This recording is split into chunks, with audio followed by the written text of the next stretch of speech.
The 1970s decade witnessed many key turning events in the Spider-Man universe, notably the death of Spider-Man's former lover, Gwen Stacy, Amazing Spider-Man number 121 and 122, the first appearance of Morbius the Living Vampire, Amazing Spider-Man number 101, and the introduction of the infamous anti-hero, the Punisher, Amazing Spider-Man number 129.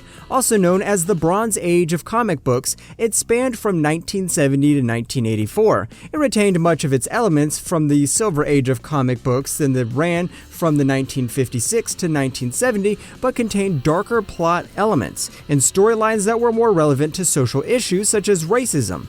Gil Kane, a Latvian-born American comics artist, joined the Spider-Man team and became the main penciler for The Amazing Spider-Man, eventually succeeding John Romita in the early 1970s. He eventually became the company's prominent cover artist throughout the decade, with his first major storyline involving the death of Gwen Stacy's father, George Stacy. There was a special 3-issue story arc in The Amazing Spider-Man number 96 through 98 that marked the first challenge to the comics industry's self-regulating Comics Code Authority since its creation in 1954. The issues of drugs were not allowed to be highlighted, even in a negative context, by the Comics Authority Code. However, Stan Lee and Gil Kane defied all odds and created an anti-drug storyline focused on the U.S. Department of Health, Education, and Welfare. As the 3-part series was not approved by the Comics Code Authority, Marvel published those issues without the code seal on their covers. The comics were met with overwhelmingly positive reception, causing the industry's censorship on drugs to be revamped, and changes were done to the Comics Code Authority. It is one of the prominent events in the comics industry that changed the perception of certain issues, such as the view of drugs. The Amazing Spider-Man, number 80 to 88, January through September 1970.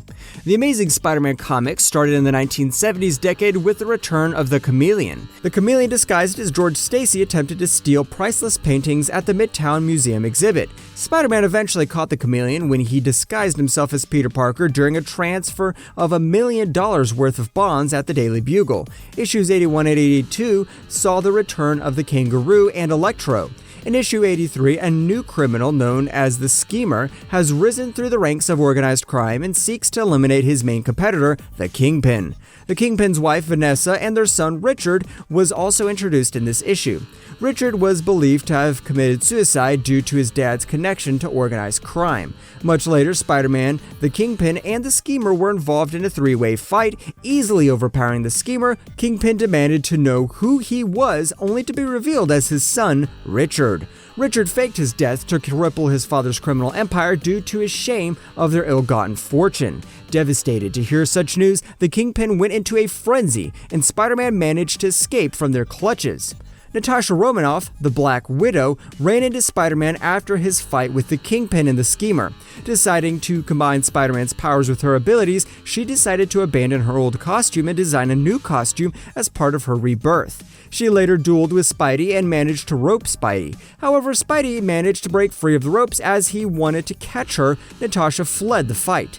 She later realized that it was wrong to try to obtain Spider-Man's secrets, as both their powers are unique to themselves. Fleeing the flight scene, Spidey returned home feeling very ill. He took a look at his blood under the microscope, only to find out his spider powers were beginning to fade.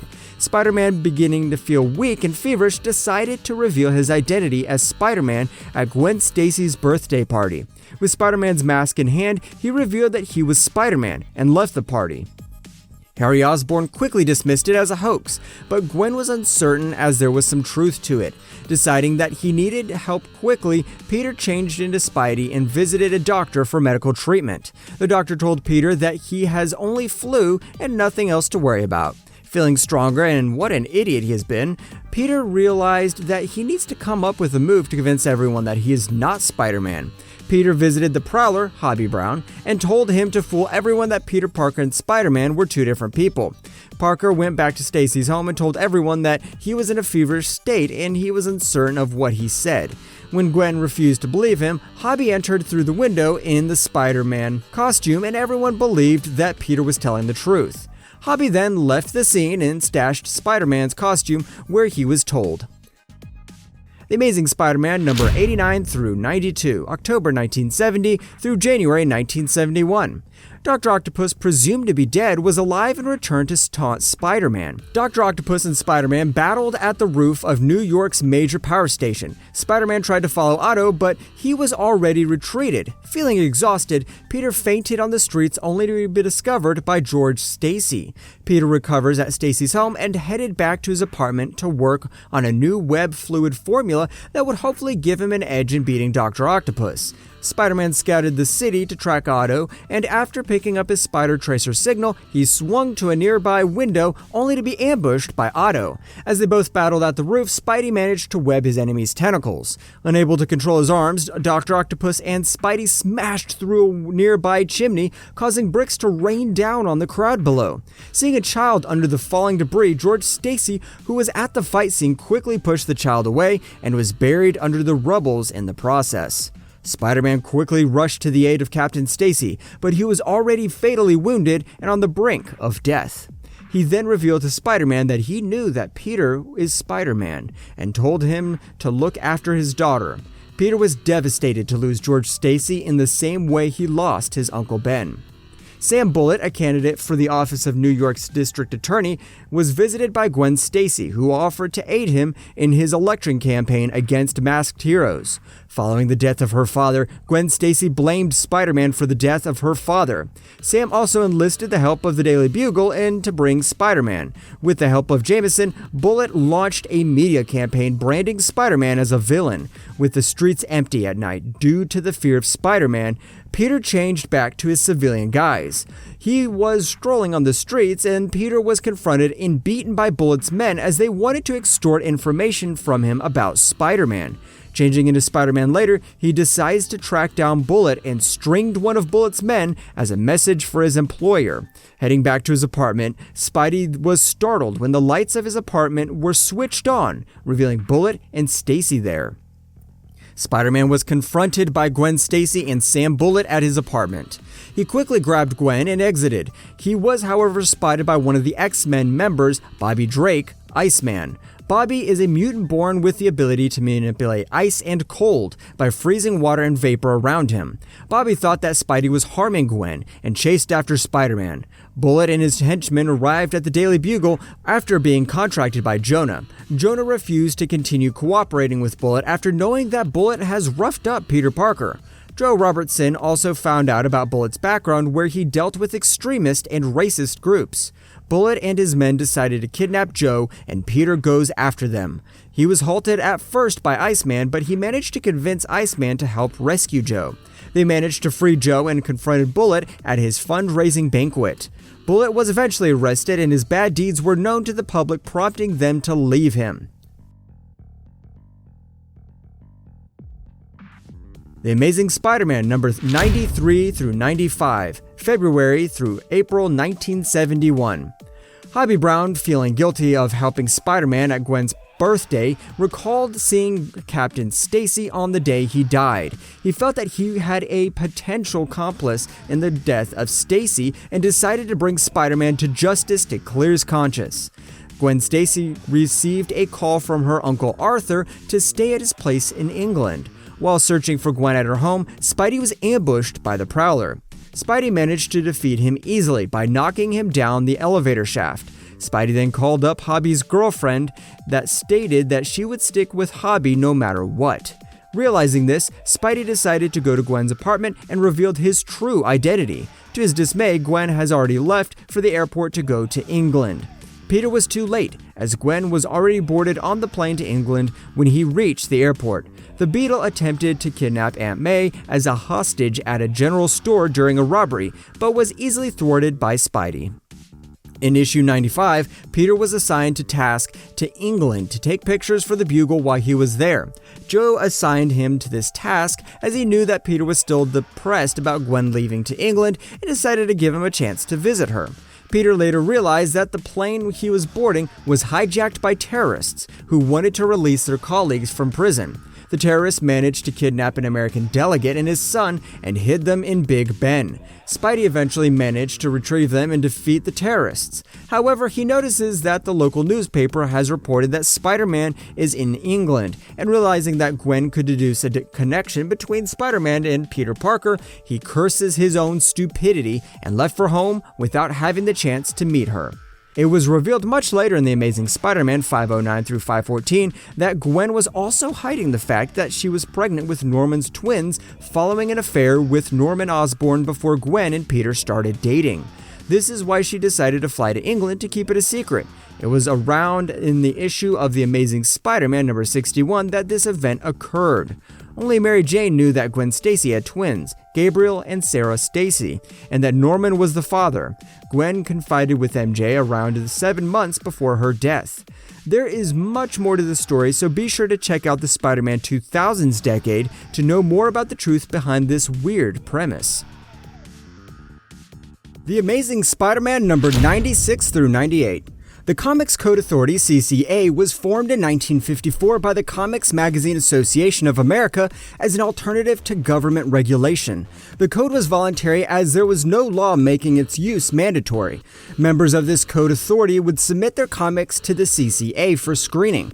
By the early 2000s, publishers have bypassed the CCA, with Marvel abandoning it in 2001.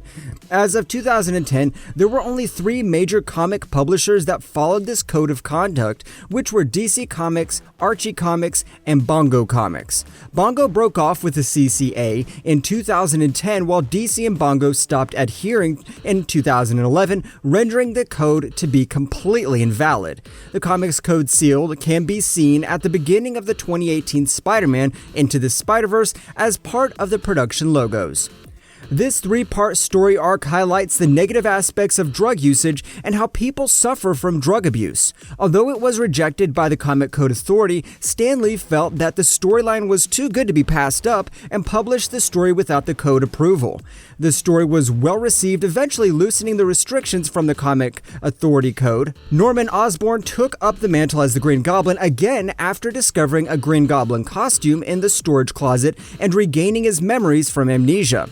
Harry Osborn was having a drug addiction issue, which led to a complete breakdown. Peter also took up Norman's job offer to work at his science lab. Peter found out that Harry has been taking pills as he was stressed out with his studies and his turbulent relationship with Mary Jane. MJ was paying more attention to Peter compared to Harry, causing Harry to be depressed and become a drug dealer. Norman Osborn's Green Goblin persona has returned, and after a brief battle across the city, the Green Goblin vowed revenge on Spider-Man. Harry confronted MJ after their relationship, but MJ decided to break up with him, causing Harry more depression and anger. Harry became overdosed with pills, LSD, and needed immediately help. As Peter returned home, he saw that he wanted to quickly call the ambulance to save Harry, but he was confronted by the Green Goblin, who was waiting at his apartment window. As Peter was attacked by the Green Goblin, Peter showed him the state that Harry was in. Wishing to not remember his son, the Green Goblin fled and Harry was taken to the hospital. Peter was confronted by Harry's drug dealers, who wanted to sell more pills to him. Peter made light work of them and told them to buzz off from Harry's life, otherwise they would face the consequences. While scouring the city, Peter found the Green Goblin, and both of them battled longer than usual as Peter forgot to refill his web shooters. He managed to perch himself on the Green Goblin and forced him to fly to the hospital in which Harry was being treated.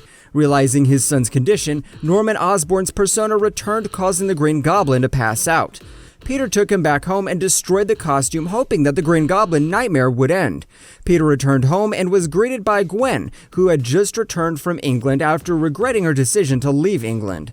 This marked the end of the 3-part series. Her return here, however, was after birth of her twins, and Norman Osborn had begun raising them in secret. To know more about the truth behind this, be sure to watch the Spider-Man 2000's Decade video. The Amazing Spider-Man 99 through 104, August 1971 through January 1972. Spider-Man decided to get a real job as he decided that going back to Norman Osborn's lab could re-trigger his memories as the Green Goblin. He decided to pressure Jonah into giving him a real job and not freelance work. Peter was tasked to take pictures of a hostage situation at a nearby prison. Peter went to the prison as Spider-Man and gave a speech about the overcrowded prison system, but was forced to flee as there was still a warrant for his arrest. Feeling sad that he had no money to bring Gwen out for dinner, Gwen told Peter not to be silly while she made both of them a romantic dinner at home. Spider-Man's 100th issue of The Amazing Spider-Man was unique and bizarre. Spider-Man, being bored with his hero life, felt that he was no longer thrilling as it was used to be when he started out being a hero. He decided to create a serum to remove his Spidey powers once and for all. He felt that spending the rest of his days with Gwen was a much better lifestyle. Once he drank the potion, he felt dizzy and slept off. He then had several weird dreams that were his life, from his death of Uncle Ben to getting a job as a freelance at the Daily Bugle and eventually fighting off his mortal nemesis like the Green Goblin, Vulture, Lizard, etc. He also dreamt that he saw the spirit of Gwen Stacy floating in the air, telling him to keep using his powers to fight crime. Peter woke up and found out that his body was starting to itch, but the real horror was when he discovered he had an additional 4 arms in his sleep due to his serum. Issue 101 was how Spidey fled to Long Island, the home of Curt Connors, to eliminate his 4 arms. It also marked the first appearance of Morbius the Living Vampire. Dr. Michael Morbius suffered from a debilitating blood disease and developed an experimental treatment involving vampire bats and electroshocks. The side effect, however, turned him into a living vampire, a pseudo-vampire who needed to consume blood to survive, just like a real vampire. He is also vulnerable to sunlight but possesses super speed, super strength, flight, and accelerated healing. He looks become paler and his nose is flattened like a bat. And as with all vampires, he has fangs, and whenever Morbius bites someone, they would be turned into a living vampire just like him. Morbius was traveling to the US by ship when his bloodthirst overtook him and he slaughtered the entire crew. He tried to kill himself by jumping into the sea, but he was washed ashore. Morbius went to a nearby beach house, not knowing that it was a safe house where Spidey was taking shelter. Spidey was trying to reverse the process that gave him an additional 4 arms. Morbius awoke by Spidey when Spidey furiously slammed the failed test tubes of the experiment on the floor. Walking towards Spidey, Morbius launched and attacked Spider-Man, aiming at his throat. Spider-Man was overpowered by the stronger Morbius before Curt Connors arrived to the house. Panicked at the presence of Morbius, Curt transformed back to the Lizard, and both the Lizard and Morbius ganged up on Spider-Man. During the fight, the Lizard was knocked into an electrical panel, and Morbius managed to bite him. Surprisingly, the bite transformed the Lizard back to Curt Connors. The effect was temporary as Curt and the Lizard battled each other to regain supremacy of the mind. Spidey and Curt agreed that Morbius's blood might have the cure for their problems. Morbius's past was introduced in issue 102, detailing how his love for Martine Bancroft and their assistant were on a yacht trying to cure Morbius's degenerative disease. It backfired and caused Morbius to turn into a living vampire, killing their assistant. Fearing the same might occur with his lover, he dived into the water. As Spider-Man and Connors find Morbius in the city, they managed to locate him and fought with him. Connors managed to extract some of Morbius's blood and injected himself with it, changing him back to his human form. Before Spidey could do the same, Morbius ran off with the blood sample. Morbius ran against an overpass and passed out along Spider-Man to retrieve the blood sample and injecting himself with it. This causes Spider-Man's additional 4 arms to disappear. The setting for issue 103 was the Savage Land, a tropical preserve hidden from the rest of the world in Antarctica. Peter and Gwen were tasked to snap pictures of strange, gigantic creatures in a savage land. There, they encountered Kraven the Hunter, who adopted a creature called Gog. Gog grabbed Gwen and left. Spidey enlisted the help of Kazar and Zabu to help search for Gwen. Spider-Man and Kazar teamed up to battle with both Kraven and Gog. Kazar emerged as the victor and drives off Kraven off the cliff, while Spidey drove Gog into the quicksand that submerged it.